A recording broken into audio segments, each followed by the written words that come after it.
Hello everyone, कैसे हैं आप सब। एक बार पुनः से कोचिंग क्लासेस पर स्वागत है। बच्चों, हमने आपसे वादा किया था कि लगातार हम आपके लिए बोर्ड एग्जाम के लिए सॉल्यूशन प्रोवाइड करते रहेंगे, प्रीवियस ईयर क्वेश्चन के आंसर साथ में समझाने के साथ साथ। बच्चों, एमपी बोर्ड में आप लोग किसी भी चैनल पे जाइएगा 12th क्लास के लिए, इससे बेहतर आपको सोल्यूशन कहीं नहीं मिलने वाला।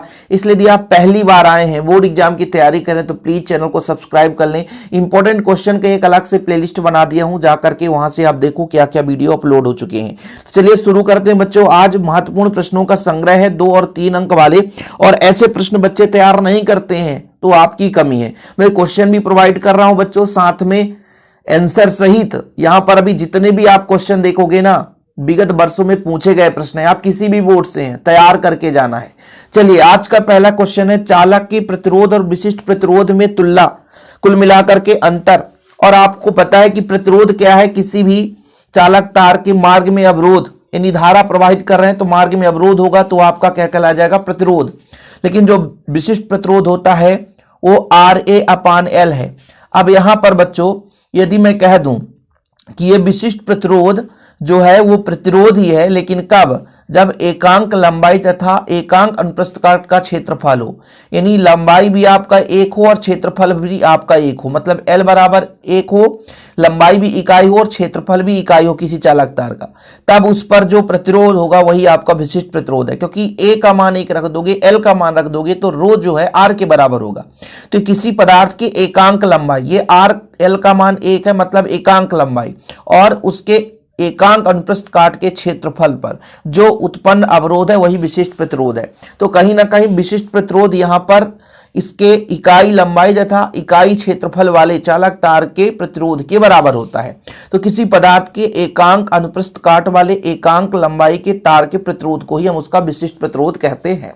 ओके बच्चों, प्रतिरोध का मात्रक ओम होता है, सबको पता है, लेकिन यहां पर इसका मात्रक क्या हो जाएगा, देखिए, रो बराबर RA/L है बच्चों, तो इसका होता है ओम, क्षेत्रफल का होता है मीटर है तो मीटर स्क्वायर हो जाएगा, ठीक है, और लंबाई का होता है बच्चों मीटर। यदि हम इस मीटर से मीटर को काट दें तो आपका आ जाएगा ओम मीटर, ओम मीटर। तो जी हाँ, ये आपका अंतर भी है और ऑब्जेक्टिव में भी पूछा जा सकता है, इसलिए आप लोगों को तैयार करना है। चलिए आगे देखते हैं बच्चों। अगला अंतर जो है हमारा, यहां पर देखिए, यह तार के अनुप्रस्थ काट और लंबाई पर निर्भर नहीं करता, यह पदार्थ की प्रकृति पर निर्भर करता है। जबकि प्रतिरोध तार की लंबाई के आपका जैसे आप पढ़े होंगे बच्चों, ये जो होता है लंबाई के क्या होता है, समानुपाती होता है, लंबाई के समानुपाती होता है, और क्षेत्रफल के व्युत्क्रमानुपाती होता है।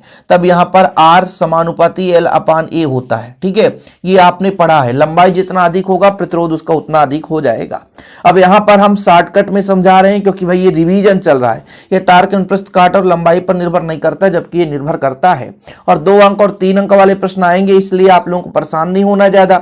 पहला क्वेश्चन कंप्लीट। दूसरा क्वेश्चन है, परमाणु के नाभिकीय मॉडल की खोज किसने की, तो रदरफोर्ड ने की। इस पर बहुत लोग कंफ्यूज रहते हैं और किसी को नहीं पता कि उनके प्रयोग का नाम ये सोच लेते हैं रदरफोर्ड का परमाणु मॉडल, रदरफोर्ड का परमाणु मॉडल। बहुत सारे बच्चे ऐसे करते हैं, रदरफोर्ड का परमाणु मॉडल, लेकिन उनके मॉडल का क्या नाम था, गाइगर मार्सडन का प्रयोग।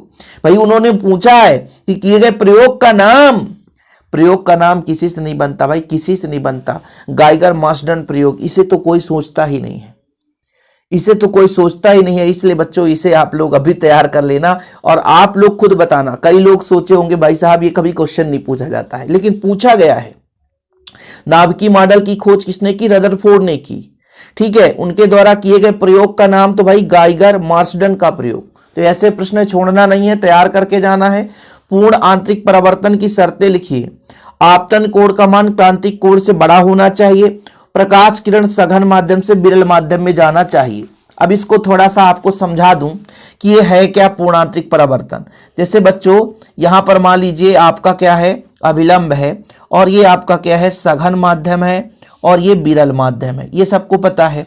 अब जैसे प्रकाश किरण यहां से गई, मान लीजिए यहां से गई, तो ये अभिलंब से विरल में जाता है तो दूर हटता है, ठीक है, ये कंडीशन। अब हमने कहा ये आपतन कोण है और ये अपवर्तन कोण है, सही है।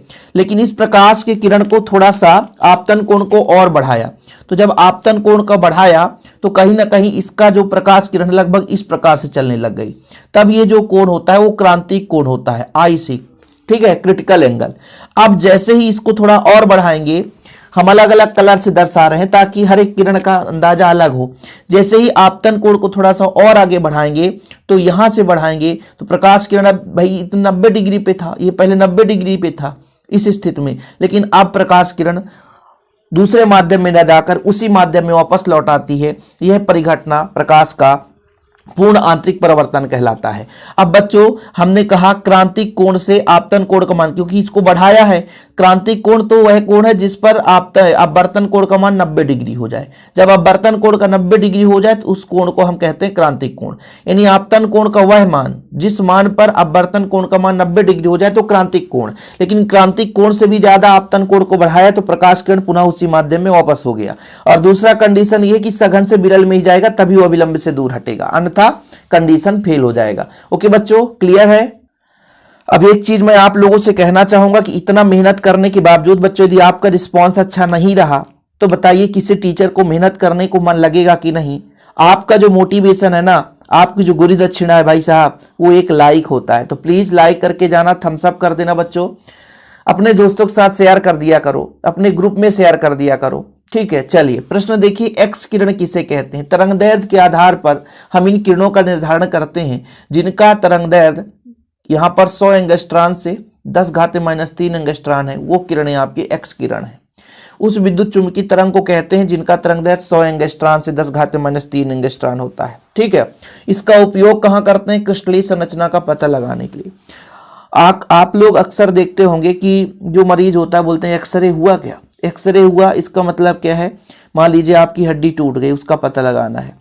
कैंसर आपके शरीर के अंदर कहीं पे मान लीजिए गांठ बन गई, जिसे ट्यूमर कहते हैं, तो इलाज में भी हम एक्स किरणों का प्रयोग करते हैं, उसी के सहारे से एक्सरे किया जाता है। इंजीनियरिंग क्षेत्र में धात्विक पदार्थों की दरार, दोष आदि का पता लगाने के लिए, घर में दरार आ गया, पता नहीं चल रहा है, बहुत नीचे है, तो फिर नीचे की स्थिति को हम यहाँ पे एक्स किरणों को भेज करके पता करते हैं, ठीक है। तो एक्स किरण है जिनका तरंगदैर्घ्य लगभग 100 एंगस्ट्रॉन से 10⁻³ एंगस्ट्रॉन के बीच होता है। उपयोग भी लिख लेना। अगला आपका बच्चों तापानिक उत्सर्जन किसे कहते हैं? यदि किसी वस्तु को जो धातु हो उसे गर्म करे तो इलेक्ट्रॉन उत्सर्जित होने लगता है, और यही परिघटना आपका तापानिक उत्सर्जन कहलाता है। यानी किसी भी धातु को गर्म करते हैं, ताप देते हैं, और उस ताप के कारण इलेक्ट्रॉन का उत्सर्जन तापानिक उत्सर्जन होता है। किसी धातु को गर्म करने पर उसमें से इलेक्ट्रॉन उत्सर्जित होने की घटना को तापानिक उत्सर्जन कहते हैं। एक चीज और याद रखना, प्रकाश विद्युत प्रभाव, यह भी काफी महत्वपूर्ण है। प्रकाश विद्युत प्रभाव क्या कहलाता है बच्चों? कि यदि किसी धातु की सतह पर प्रकाश किरणें आपतित होती है तो फिर उस धातु की सतह से इलेक्ट्रॉन उत्सर्जित होने लगता है, तो प्रकाश विद्युत प्रभाव कहलाता है। जैसे मान लीजिए आपका ये धातु है, या तो इस धातु पर विद्युत क्षेत्र लगा दें या तो प्रकाश किरणें आपतित करा दें, तो इलेक्ट्रॉन क्या होता है, यहां से निकल करके चलने लगता है, इलेक्ट्रॉन जो है बाहर निकलने लगता है। यह परिघटना इलेक्ट्रॉन का उत्सर्जन होता है। अब यदि ताप के कारण है तो तापानिक उत्सर्जन है, यदि मान लीजिए विद्युत क्षेत्र के कारण है तो द्वितीयक उत्सर्जन हो जाता है। अब यहां पर मान लीजिए प्रकाश के कारण तो प्रकाश रासायनिक उत्सर्जन हो जाता है, यानी प्रकाश विद्युत प्रभाव जिसे कहते हैं। तो मान लीजिए तापानिक उत्सर्जन का मतलब यह है कि इसको हम गर्म कर दें। मान लीजिए यहां पर बर्नर जला दें और धातु को हमने गर्म किया तो यहां से इलेक्ट्रॉन निकल करके बाहर चलने लगता है, तो ये जो परिघटना तापानिक उत्सर्जन कहलाता है। बाकी प्रकाश विद्युत प्रभाव तो क्लियर है। विद्युत चुंबकीय तरंगों का वर्णक्रम का जो है तरंगदैर्घ्य के आधार पर क्रम लिखिए। गामा किरण, एक्स किरण, पराबैंगनी तरंगे, दृश्य प्रकाश तरंग, अवरक्त तरंग, सूक्ष्म तरंग, रेडियो तरंग, ये क्रम है बच्चों। किस क्रम में है? बढ़ते हुए क्रम में है, बढ़ता हुआ क्रम है, ठीक है। क्या बोला है? विद्युत चुंबकीय वर्णक्रम में उपस्थित तरंगों को उनके बढ़ते हुए तरंगदैर्घ्य, ये बढ़ता हुआ तरंगदैर्घ्य क्रम है। इसको उल्टा कर दोगे तो घटता हुआ क्रम निकल कर आ जाएगा। किरचॉफ के वोल्टता का नियम बताओ, ठीक है। वोल्टता का नियम यानी किरचॉफ का द्वितीय नियम। प्रथम नियम क्या होता है बच्चों? किसी भी संधि पर मिलने वाली समस्त धाराओं का योग शून्य होता है। पहला नियम भी आपको तैयार करना है। इसका मतलब ये नहीं कि मैं जितना यहाँ पे समझा रहा हूं उतना, जो मैं बता भी रहा हूं उनको भी नोट करते चलना। आप लोग प्रश्न लिख लिया करो, आंसर ना लिखो तो कम से कम प्रश्न लिख लो बच्चों, प्रश्न। अब देखो मैंने कहा किसी भी संधि पर मिलने वाले समस्त धाराओं का योग शून्य होता है। मैं कहता हूं I1 है, ये निकल रहा है तो I2 है, ये आ रहा है मान लीजिए I3 है, ये निकल रहा है तो I5, ये मान के चलता हूं अंदर जा रहा है तो I4। अब देखिए किसी भी संधि पर जितनी धाराएं आ रही हैं उतनी तो निकल रही हैं। तो देखो I1 आपका किसी भी संधि पर I1 हो गया, I2 हो गया, I3 हो गया, I4 हो गया और I5 हो गया, कुल 0। जो आ रहा है वो पॉजिटिव, जो जा रहा है जैसे I5 निकल रहा है वो निगेटिव, और भाई साहब I2 भी निकल रहा है, बाकी ये प्लस है। तो कुल धाराओं का जो योग है वो शून्य होता है, ये प्रथम नियम है। यानी प्लस प्लस को एक ही ओर रख दो, बाकी माइनस माइनस को इधर ले जाओ। तो कहने का मतलब जितनी धाराएं आ रही हैं उतनी धाराएं बाहर जा रही, तब संधि पर 0 ही बचेगा, खत्म कहानी। ठीक है, इससे क्या निष्कर्ष निकला कि उतना ही धारा का मान है बराबर है जो बाहर जा रहा है, आने वाले धारा और जाने वाले धारा का मान बराबर है। तो किसी भी संधि पर समस्त धाराओं का बीजगणितीय योग क्या होता है, शून्य होता है। और द्वितीय नियम थोड़ा सा प्रतिरोध विद्युत वाहक बल संबंधित है कि किसी बंद विद्युत परिपथ के विभिन्न भागों में प्रवाहित होने वाली विद्युत धाराओं एवं संगत प्रतिरोधों के गुणनफल का बीजगणितीय योग उस बंद परिपथ में उपस्थित कुल विद्युत वाहक बल के बीजगणितीय योग के बराबर होता है। कहने का मतलब जैसे एक बंद परिपथ है, देखिए ABCD एक बंद परिपथ है, तो इसके अंदर कुल कितना विद्युत वाहक बल है किस किस पर निर्भर करेगा, प्रतिरोध और धारा के गुणनफल के योगफल के बराबर। समझ में नहीं आया, फिर समझो। एक बंद परिपथ है तब इसके अंदर जो विद्युत वाहक बल का बीजगणितीय योग किसके बराबर होगा, उसमें बहने वाली धारा और प्रतिरोध के गुणनफल के योगफल के बराबर होगा। फिर भी आप समझ नहीं पाए। कहने का तात्पर्य यह हुआ कि देखो एक बंद परिपथ ABCD है, इसमें दो विद्युत वाहक बल होगा, पहले के लिए आपका E1, दूसरे के लिए E2। समझिएगा, E1 और E2। अभी मैं चिन्ह नहीं लगा रहा हूं, ये बोल क्या रहा है कि जो विद्युत वाहक बल का बीजगणितीय योग है, विद्युत वाहक बल का बीजगणितीय योग है। अब जिस भी हमने कहा भाई साहब यहां पर एक बंद परिपथ है, इसमें दो प्रतिरोध है, इसमें बहने वाली धारा है, तो इसमें यह कहा गया कि बंद परिपथ में जितना भी विद्युत वाहक बल है उसका बीजगणितीय योग किसके मान के बराबर होगा, उस परिपथ में बहने वाली धारा जैसे I1 के संगत R1 प्रतिरोध है और I2 के संगत R2 प्रतिरोध है, उस परिपथ में बहने वाली धारा और उसके प्रतिरोध के गुणनफल के बीजगणितीय योग के बराबर है। अब देखो यदि इसकी दिशा इधर है, ध्यान रखना इसकी दिशा इधर है तो I2 की दिशा इधर है। ठीक है, मतलब धारा I1 की दिशा इधर तो I2 की दिशा एक दूसरे के विपरीत है, तो विद्युत वाहक बल भी माइनस में हो जाएगा और यहां भी माइनस में, क्योंकि एक दूसरे के विपरीत है। तो ये आपका किरचॉफ का द्वितीय नियम कहता है, जिसे वोल्टा का नियम भी कहते हैं। ध्यान रखिएगा, इसी तरीके से दूसरे बंद परिपथ के लिए होगा। किरचॉफ के नियम पर आप लोग तैयार कर लेना। हमारे चैनल पे आप किरचॉफ का नियम सर्च करोगे, किसी भी टॉपिक को यदि आप सर्च करते हैं तो बस लास्ट में शिव कोचिंग क्लासेस लिख दो। शिव कोचिंग क्लासेस लिख दोगे बच्चों तो डेफिनेट ही आपको कोई दिक्कत नहीं होगी और आप लोग उस टॉपिक को पढ़ सकते हैं। ठीक है, इसी प्रकार दूसरे बंद परिपथ के लिए कहा गया कि इसका I2 R2 हो जाएगा। ठीक है, और इसमें जो टोटल धारा I1 प्लस I2 और प्रतिरोध R3 है, भाई यहां पर देख लीजिए, और इधर केवल एक ही विद्युत वाहक बल होगा। ठीक है, वो E2 के बराबर हो जाएगा। चीजें क्लियर, तो इसे आप लोग तैयार कर लेना। और यहां पर लगभग यहां पे सेल नहीं होना चाहिए, सेल इसको मत समझना, प्लस माइनस, तो ये सेल इसको मत बनाओ तो ठीक रहेगा। चलिए अगले प्रश्न पर चलते हैं बच्चों। अगला प्रश्न है ओम के नियम की दो सीमाएं। तो ओम का नियम केवल धात्विक चालकों के लिए सत्य होता है। दूसरा है ओम के नियम के परिचालन के लिए चालक की भौतिक अवस्था जैसे लंबाई, ताप आदि पर परिवर्तन न हो। मतलब ओम का नियम केवल एक धात्विक चालक पदार्थ के लिए होगा और दूसरा है उसमें परिवर्तन ना हो। लॉरेंज बल किसे कहते हैं बच्चों? एक हमारे पास चुंबकीय क्षेत्र है और उस पर एक आवेश गति कर रहा है, तो गतिमान आवेश पर जितना बल लगेगा वो लॉरेंज बल कहलाता है। एक चुंबकीय क्षेत्र है, उस चुंबकीय क्षेत्र पर कोई आवेश गति कर रहा है, उस चुंबकीय क्षेत्र पर कोई आवेश गति कर रहा है, तब आवेश गति करेगा तो उस पर एक बल कार्य करेगा जिसे हम लॉरेंज बल कहते हैं। लॉरेंज बल का सूत्र होता है, यहां पर आप देख सकते हैं, F बराबर Q V V sine theta. F बराबर Q V V sine theta. ये आपका बच्चों लॉरेंज बल। कौन सा बल है? लॉरेंज बल। यानी किसी भी चुंबकीय क्षेत्र पर गतिमान आवेश पर लगने वाला जो बल है वही कहलाता है लॉरेंज बल। क्या कहलाता है? लॉरेंज बल। चीजें क्लियर है? F बराबर क्यू वी साइन थीटा। आगे देखिए बच्चों, 1 एम्पियर को परिभाषित करिए। अभी और खत्म नहीं हुआ, इसके बाद जी 4-5 प्रश्न है, नहीं तो बोल दो सर अब हमारा कंप्लीट, बाय बाय टाटा। नहीं, टाइम तो देना पड़ेगा बच्चों। इसको लिखने के लिए जब हम 3 घंटे समय दे सकते हैं। अब एक फार्मूला मैं आपको बताता हूं, ये जो dB बराबर होता है ना, dB बराबर होता है K इंटू आई dl साइन थीटा बटा आर स्क्वायर। ठीक है, अभी फिलहाल आप ये समझो कि मान लीजिए dB बराबर K का मान क्या होता है SI पद्धति में? 10 घाते -7 न्यूटन प्रति मीटर स्क्वायर। ठीक है, अरे भाई ये इसका मान रखना था, पूरा कर दिए, ये के का मान है ना। तो dB बराबर हो जाएगा 10⁻⁷ IDL sin थीटा बटा r स्क्वायर। अब ये तो कांस्टेंट है। अब इसकी परिभाषा कैसे दी जाएगी? यदि इसकी जो लंबाई है वो इकाई हो जाए, r भी आपका इकाई हो जाए, ठीक है, r भी क्या हो जाए, इकाई हो जाए, और इस dB का मान 10⁻⁷ हो जाए। तो जब 10⁻⁷ करेंगे तो यहाँ भी 10⁻⁷ गुणे 1/1 का स्क्वायर इंटू आई।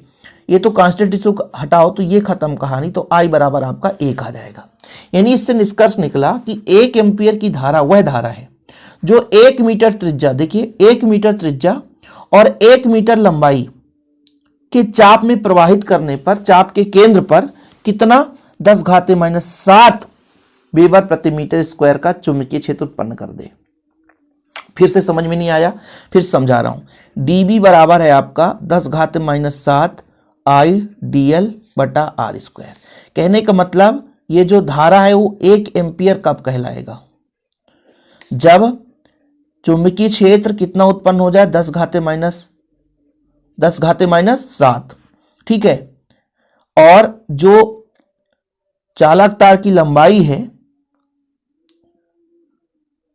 ठीक है, तो आपका 1 हो और त्रिज्या भी 1 हो। कहने का मतलब 1 से 1 कट जाएगा और इससे 1 कट जाएगा, तो आई का मान हो जाएगा 1।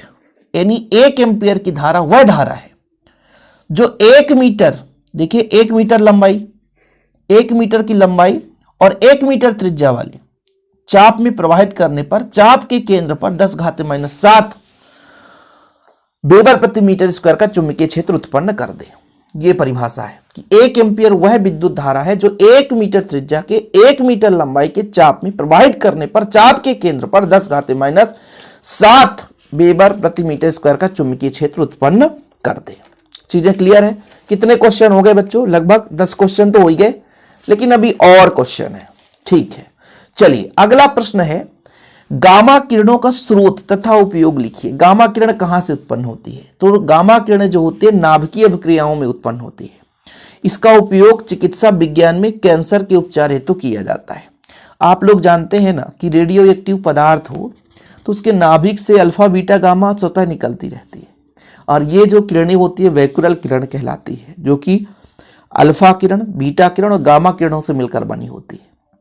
तो रेडियो सक्रियता पर हमने आपको इसको समझाया था कि किसी भी ऐसा पदार्थ जिससे अल्फा बीटा गामा स्वतः निकलती रहती है तो रेडियो सक्रियता कहलाती है, और इन किरणों को हम अल्फा बीटा गामा किरण के नाम से जानते हैं। गामा किरण में उदासीन होता है, कोई चार्ज नहीं होता है, तो अंदर जो नाभिकीय क्रिया है उसके फलस्वरूप ये उत्पन्न होता है। दूसरा प्रश्न बच्चों, विद्युत धारा, ये कई विस्थापन धारा की परिभाषा।